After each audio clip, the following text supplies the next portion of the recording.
Deer DLL learner course 510 এর last unit আজকে আমরা দেখে নেব বিজ্ঞান শিক্ষার দাবি এবং সমস্যাগুলি, challenges and issues involved in learning science teaching. তো তার মধ্যে রয়েছে সবার জন্য বিজ্ঞান, বিবিধভাবে শিক্ষাদানের সক্ষমতা, বিজ্ঞানের অগ্রগতি সম্পর্কে জ্ঞান এবং বিজ্ঞান শিক্ষাদান, এইসব বিষয়গুলো আজকে আমরা দেখে নেব এবং সেটাই হচ্ছে লাস্ট ইউনিট 510 এর।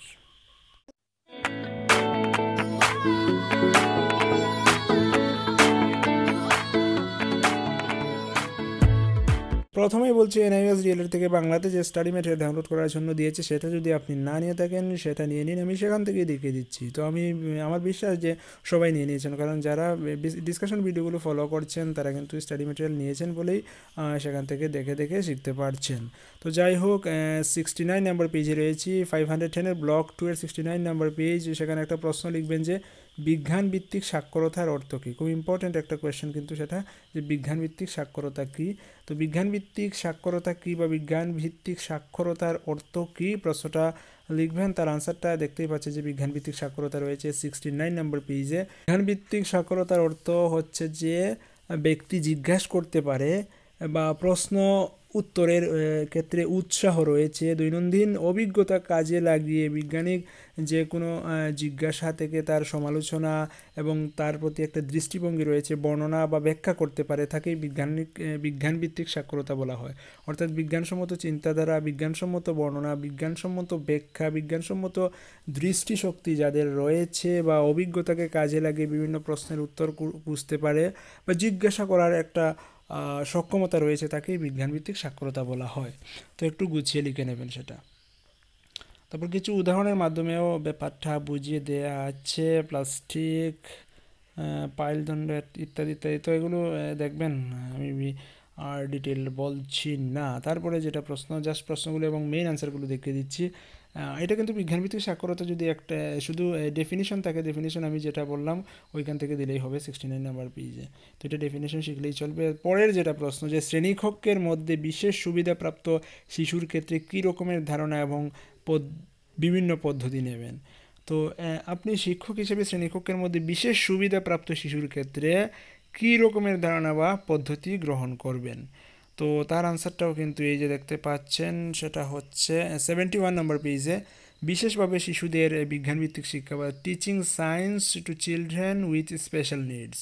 তো এখানে আনসারটা পাবেন 7.2.4 71 নম্বর পেজে সুন্দরভাবে আনসার দেওয়া আছে, সেগুলো দেখে নেবেন। তারপরে যেটা শিখতে হবে, এই যে এতটুকু পর্যন্ত দেখে নেবেন। তারপরে যেটা শিখতে হবে, প্রশ্নটা আমি বলছি যে অনুসন্ধানের মাধ্যমে কিভাবে বিজ্ঞান শিক্ষণ দেবেন, বা শিক্ষক হিসেবে আপনি কিভাবে অনুসন্ধানের মাধ্যমে শ্রেণীকক্ষে বিজ্ঞান শিক্ষণ দেবেন তা আলোচনা করুন।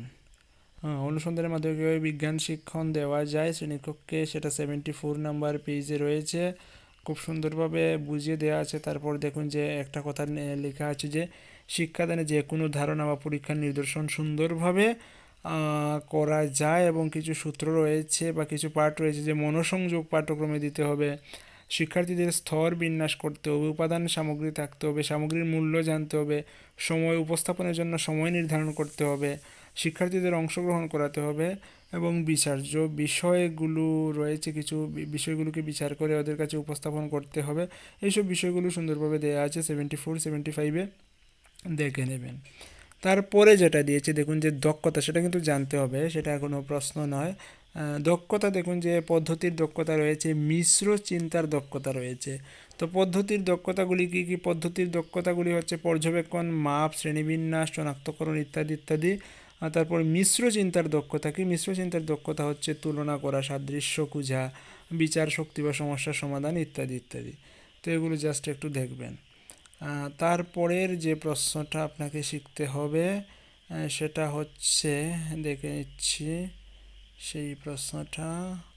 আচ্ছা, প্রশ্নটা বলতে এখানে প্রশ্ন না, এখান থেকে কিন্তু এমসিকিউ হতে পারে, বড় প্রশ্ন না, এমসিকিউ হতে পারে, এমন যে বিজ্ঞানের বিভিন্ন শাখা কী কী।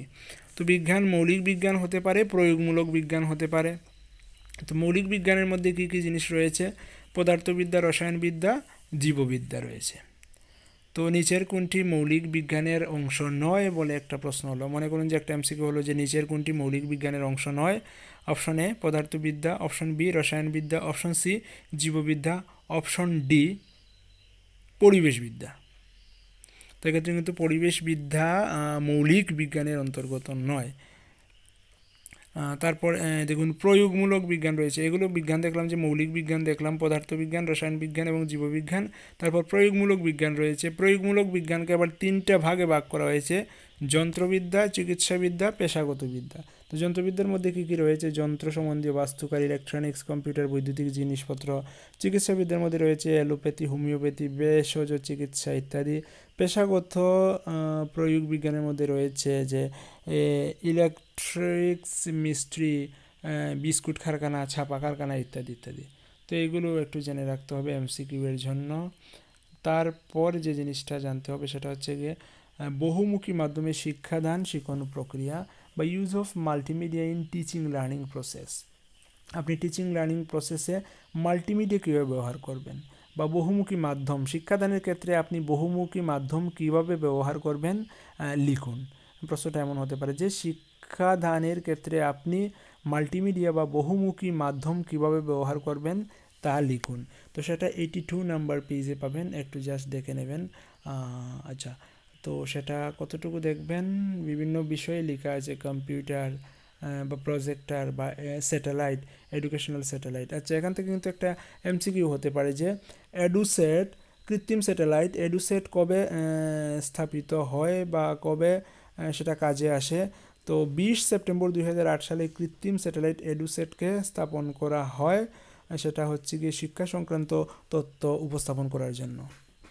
তো সেটা ডেটটা মনে রাখবেন যে 20 সেপ্টেম্বর 2008 সালেই কৃত্রিম স্যাটেলাইট এডুসেট স্থাপিত করা হয়। সেখান থেকে একটা এমসিকিউ হতেই পারে, বিভিন্ন ডেট দিয়ে দিতে পারে সেটার। তো সেটা মনে রাখবেন 20 সেপ্টেম্বর 2008 এডুসেট স্থাপন করা হয়। তো এটা কিন্তু বড় প্রশ্নের আনসার চলছে, তার মধ্যে একটা ছোট্ট এমসিকিউ আমরা দেখলাম ওইখান থেকে। তো প্রশ্নটা নিশ্চয়ই মনে আছে যে বহুমুখী মাধ্যম কীভাবে আপনি শিক্ষাদানে ব্যবহার করবেন বা শিক্ষাদানে আপনি মাল্টিমিডিয়া কীভাবে ব্যবহার করবেন, সেটা 82, 83, 84 পর্যন্ত রয়েছে। 84 পর্যন্ত পেজ দেখলেই কিন্তু হয়ে যাচ্ছে। তো সেটা অবশ্যই দেখবেন, সেটা খুব একটা ইম্পর্টেন্ট কোয়েশ্চেন। তারপরে রয়েছে যে শিক্ষা সম্পর্কিত বিভিন্ন সম্পদ বা রিসোর্স আমরা কোথায় পেতে পারি? তো সেটা national institute of open schooling বা এনআইওএসের মধ্যে রয়েছে রিসোর্স। তারপর ইগনু বা ইন্দিরা গান্ধী ন্যাশনাল ওপেন ইউনিভার্সিটির মধ্যে রয়েছে। এইচবিসিএসি বা হুমি ভাবা সেন্টার ফর সায়েন্স এডুকেশনের মধ্যে বিভিন্ন রিসোর্স রয়েছে। তাছাড়া এনসিইআরটি বা national council of educational research and training, তার মধ্যেও কিছু রিসোর্স রয়েছে। তো এই সব জায়গা থেকে আমরা কিন্তু এডুকেশন সংক্রান্ত, শিক্ষা সংক্রান্ত রিসোর্স বা সম্পদ পেতে পারি। তারপরেই কিন্তু আমাদের চ্যাপ্টার একেবারে শেষ প্রান্তে চলে এসেছি। ওইখানে শব্দ সংক্ষেপের মধ্যে কিছু জিনিস দিয়েছে যেগুলো আমরা জানতে হবে। যে ক্লাস, CLASS এর ফুল ফর্ম কী? তো CLASS ক্লাস মানে হচ্ছে, দেখুন যে কম্পিউটার জ্ঞান এবং শিক্ষাপাঠ বিদ্যালয় বা computer literacy and studies in school, সেটাকে সংক্ষেপে বলা হচ্ছে ক্লাস, CLASS। তারপর রয়েছে ডিটিএইচ মানে কি? ডিটিএইচ মানে হচ্ছে সরাসরি গৃহে সংযোগ বা ডিরেক্ট টু হোম। ডিটিএইচ মানে হচ্ছে ডিরেক্ট টু হোম। এফএম এর পুরো নাম হচ্ছে ফ্রিকোয়েন্সি মডুলেশন। আইসিটি হচ্ছে সংবাদ এবং যোগাযোগ প্রযুক্তি বা ইনফরমেশন অ্যান্ড কমিউনিকেশন টেকনোলজি। পিসি হচ্ছে ব্যক্তিগত কম্পিউটার বা পার্সোনাল কম্পিউটার। সাইট, সেটা হচ্ছে উপগ্রহ নির্দেশ, দূরদর্শন পরীক্ষা বা স্যাটেলাইট ইনস্ট্রাকশনাল টেলিভিশন এক্সপেরিমেন্ট। তো এইগুলো আমরা শর্ট নেমগুলোর ফুল ফর্ম জানলাম, সেগুলো কিন্তু আপনাকে জানতে হবে। যে CLASS এর পুরো নাম বলে 4টা অপশন দিয়ে দিতে পারে। তো এক্ষেত্রে যদি আপনি যেটা পুরো নাম রয়েছে সেটা যদি ঠিকঠাক মতো দেখে রাখেন তাহলে কিন্তু শনাক্ত করতে পারবেন, আদারওয়াইজ আপনি শনাক্ত করতে পারবেন না। তো এইগুলো কিন্তু CLASS বা ডিটিএইচ, FM, আইসিটি, পিসি, SIT এইগুলোর পুরো নামগুলো একটু দেখে রাখবেন। তারপর তো কি পাঠ শেষের অনুশীলনী যে বিজ্ঞানভিত্তিক সাক্ষরতার অর্থ কী, তো সেটা আমরা অলরেডি দেখে নিয়েছি। তো এই প্রশ্নটাই ভালোভাবে শিখবেন।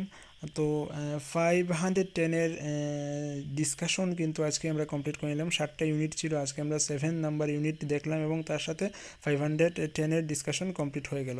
তো পরীক্ষাও তো সামনে চলে এসছে, 15 মার্চ এবং 16 মার্চে আপনাদের পরীক্ষা হচ্ছে 508 এবং 509। তো আশা করছি আপনাদের পরীক্ষা ভালো হবে। আর আজকে এখানেই রাখছি। Keep studying and stay tuned with SM tutorial. Thank you.